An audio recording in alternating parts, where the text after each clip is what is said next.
ధ్యానాలకు ఆహ్వానం. ప్రతిదినం కొన్ని నిమిషాలు ప్రభు సన్నిధిలో పాదాల దగ్గర వేచి ఉంచినప్పుడు పరిశుద్ధాత్మ దేవుడు కొన్ని ప్రాముఖ్యమైన సంగతులు ఆయన వాక్కు ద్వారా మనకు బోధిస్తూ ఉన్నారు. ఆ యొక్క సంగతులు ఆ దినవంతం మనలను భద్రతతో, దేవుని యొక్క కృపతో మనల్ని నింపుతూ ఉన్నాయి.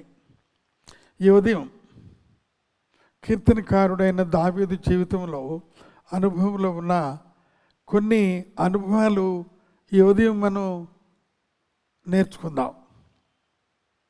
6వ కీర్తనలో మొదటి 3 వచనాల్లో ఈ రకంగా చెప్తున్నాడు. దేవా, నీ కోపము చేత నన్ను గద్దింపకము, నీ ఉగ్రతతో నన్ను శిక్షింపకము. యెహోవా, నేను కృషించి ఉన్నాను, నన్ను కరుణించుము. యెహోవా, నా ఎముకలు అదురుచున్నవి, నన్ను బాగు చేయము. నా ప్రాణము బహుగా అదురుచున్నది, నన్ను బాగు చేయము. యెహోవా, నీవు ఎంతవరకు కరుణించక ఉందువు. ఈ 6వ అధ్యాయంలో మొదటి వచనాల్లో తనకున్న బరువైన భారాన్ని వెళ్ళగక్కుతూ ఉన్నాడు.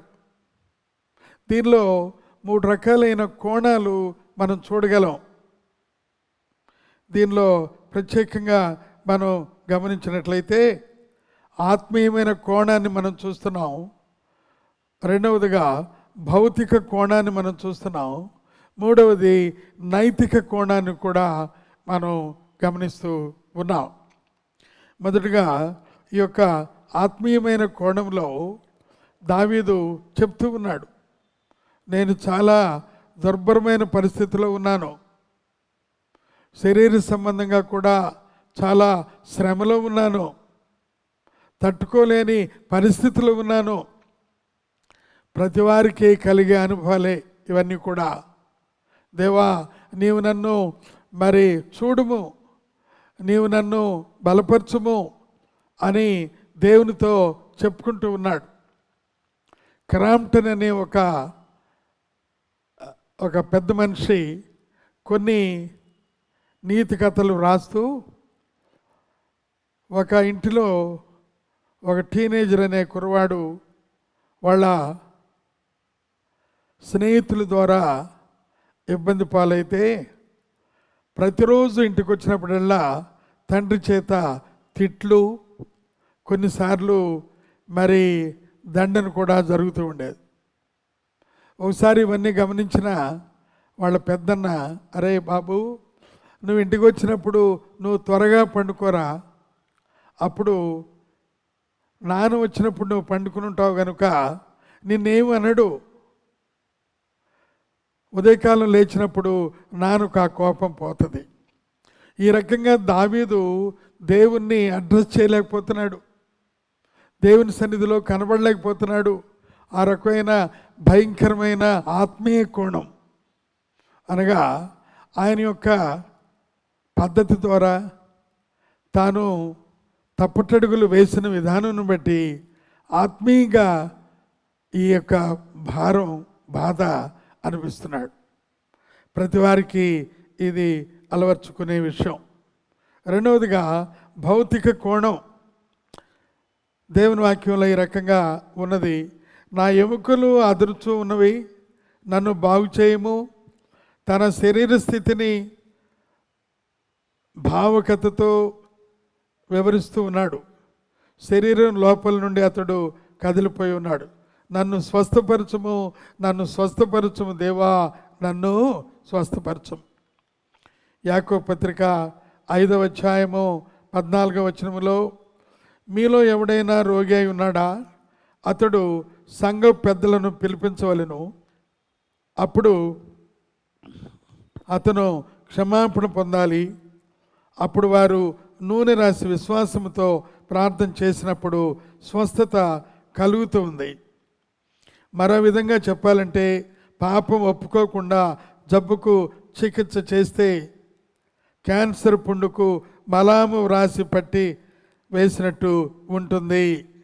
కనుక పాపము క్షమించినప్పుడు దాని లక్షణమైన రోగం అది మాయమైపోతుంది. దీన్ని భౌతిక కోణం అనగా శరీర సంబంధంగా ఈ యొక్క బాధ ఇవి మన శరీరంలో అలముకొని ఉంటాయి. కానీ ఎప్పుడైతే సంఘ పెద్దలు వచ్చినప్పుడు లేక దైవజనులు వచ్చినప్పుడు మన పాపములు ఒప్పుకొని మనం ప్రభువుని అడుగుతామో ప్రార్థిస్తామో అప్పుడు వాటిలో నుండి ఉపశమనం మనకు జరుగుతూ ఉంది. చాలాసార్లు మన వ్యక్తిగతమైన అనుభవాల ద్వారా ఇవన్నీ కూడా మనకు కనబడుతూ ఉన్నాయి. మన రహస్య పాపములు, యవనకాల పాపములు, బాల్యకాల పాపములు, విస్తార పాపములు, వీటన్నిటినీ మనం ప్రభు దగ్గర ఒప్పుకున్నప్పుడు ఆశ్చర్యకరమైన విధానంలో మనకు మరి స్వస్థత లభిస్తూ ఉంటుంది. చివరిగా నైతిక కోణం, దీన్ని మనం గమనిస్తే నా ప్రాణము బహుగా అదురుచున్నది అంటే నా ఆత్మ వేదనతో నలిగిపోతున్నది అని అర్థం. పాపం మాత్రమే ఆత్మకు అటువంటి వేదన కలిగించగలదు. యెహోవా ఎంతకాలము ఎంతవరకు కరుణించవు. ఈ రకంగా ఆయన ప్రభుతో మాట్లాడుతూ ఈ యొక్క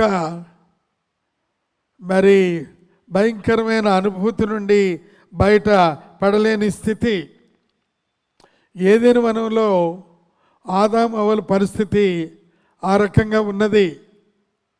వారు చేసిన తప్పు ద్వారా వారు దిగంబరులను గమనించి వారు దేవునికి భయపడి వారు ఎప్పుడైతే దాక్కున్నారో మరి ప్రభు వారితో వారి బాధ అనుభవించి చూచి ఆయన వారికి చర్మపు చొక్కాయలు కుట్టించారు. రెండవది, వారు తినిన పండు ప్రక్కనే జీవవృక్ష ఫలం ఉన్నది.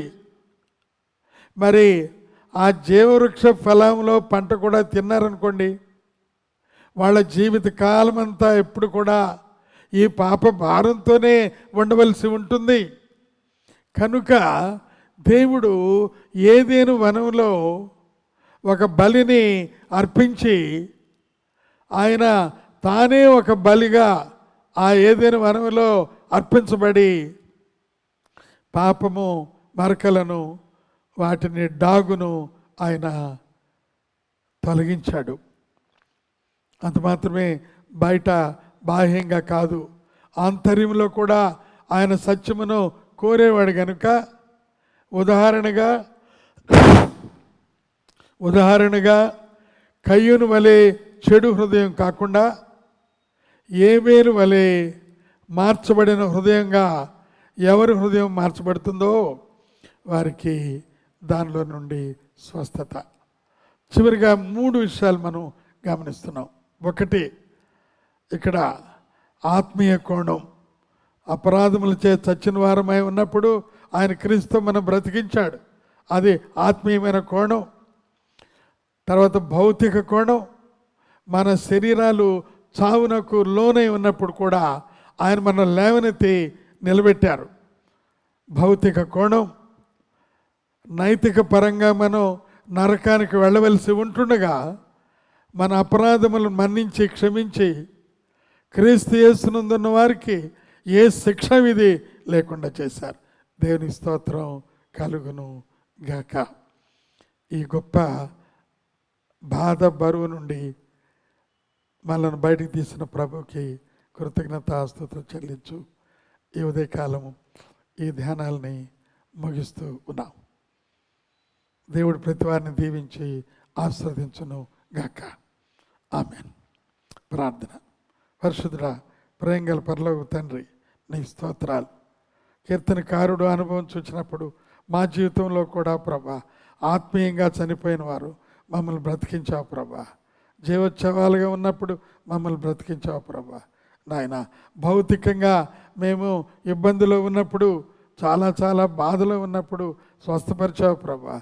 నైతికంగా దేనికి పనికిరాని వారిగా ఉంటుండగా మమ్మలను లేవనెత్తావు. కృతజ్ఞతాస్తుతులు చెల్లించుకుంటూ ప్రభైన యేసయ్య పరిశుద్ధ నామంలో అడిగినామా తండ్రి, ఆమేన్. తండ్రి, కుమార, పరిశుద్ధాత్మ త్రియేక దేవుని ప్రేమ, కృపా, సమాధానం మనందరికీ ఆయన ప్రేమించు వారికి ఉదయకాల ధ్యానాల్లో కూడిన ప్రతి వారికి తోడై ఉండి నడిపించును గాక. ఆమేన్.